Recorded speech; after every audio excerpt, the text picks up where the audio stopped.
Tribunal Federal. A Justiça vai decidir se o Estado deve ou não pagar por medicamentos de alto custo para portadores de doenças raras e graves. Esta não é a recepção de um posto de saúde, muito menos de uma farmácia de medicamento de alto custo do governo. Precisando de remédio? Deixa eu ver a receita do senhor. Esta associação, que ajuda pacientes com dificuldades para conseguir remédios no SUS, é parte da luta da Alcirene. Ela é voluntária e compra e distribui os remédios com a ajuda de doações, em Juiz de Fora, Minas Gerais. Enquanto a Alcirene oferece remédios para outras pessoas aqui na associação, ela não tem para ela mesma. Alcirene, você parou de tomar seu medicamento desde 2009, né? Sim, eu consegui o remédio com ordem judicial durante um ano, de 2008 até 2009. Quando chegou em 2009, eu parei de recebê-lo. A Alcirene, de 37 anos, sofre de distúrbio mineral ósseo, enfraquecimento dos ossos, ligado a uma doença renal crônica. O problema é que o remédio que ela precisa não estava na lista do SUS e não tinha registro na Agência de Vigilância Sanitária, a Anvisa. Depois desse um ano, a Justiça de Minas Gerais decidiu que eles não era obrigatório me fornecer a medicação. Sem o Cinacalcet, remédio fabricado no Canadá, a doença vai avançando e pode levar à morte. Se a Alcirene fosse comprar as 3 caixas que precisa, gastaria por mês R$ 2.300. Para mim, que sou assalariada, não teria condições de comprar essa medicação. O processo se arrasta há 7 anos. Muito debilitada, a Alcirene teve que se aposentar. Na hora que você levanta, dói o calcanhar, dói a sola dos pés. As juntas dói todas. A Defensoria Pública recorreu.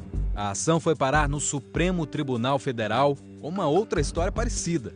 Um caso que veio do Rio Grande do Norte, em que a paciente com hipertensão pulmonar conseguiu que o Estado pagasse por um remédio que não estava na lista do SUS. Lista essa que tem sua atualização na matriz de responsabilidade do Ministério da Saúde, ou seja, a competência para incluir e excluir medicamentos na lista do SUS é da União.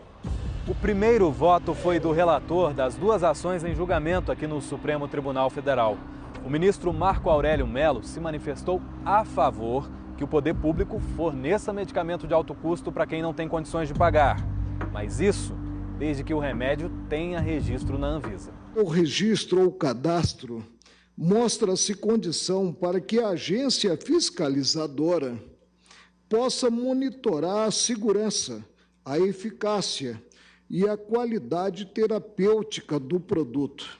Dos 10 medicamentos mais usados por pacientes com doenças graves e raras, 6 não estão na lista do Sistema Único de Saúde, o SUS, e só aceita novos medicamentos aprovados pela Anvisa. E esse processo não é rápido. Não sai de uma hora para outra. Medicamentos novos, nós temos uma média aí de avaliação que está em torno de 200 dias. A Associação de Familiares, Amigos e Portadores de Doenças Graves, a AFAG, estima que 13 milhões de pessoas tenham doenças raras no Brasil. Pode ser uma consequência desastrosa. Agora está dizendo que poderá isso vir a acarretar um genocídio em massa. Dependendo da situação e se seguirem o voto do ministro Marco Aurélio, realmente a situação vai ficar extremamente preocupante no Brasil. O governo diz que está gastando demais para cumprir as ordens da Justiça. Nos últimos 5 anos, nós tínhamos contra estados, municípios e União de 400 milhões por ano.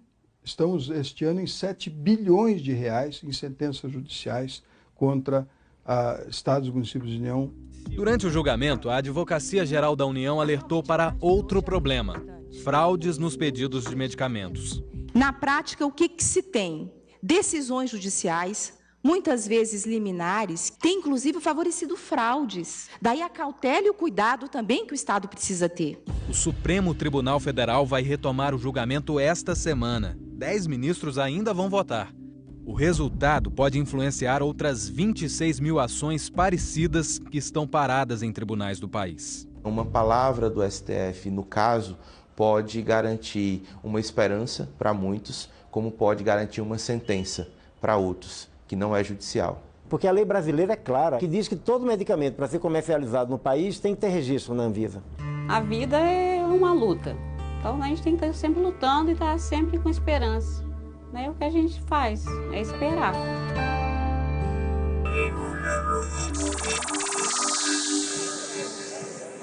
Minha vida não tem preço.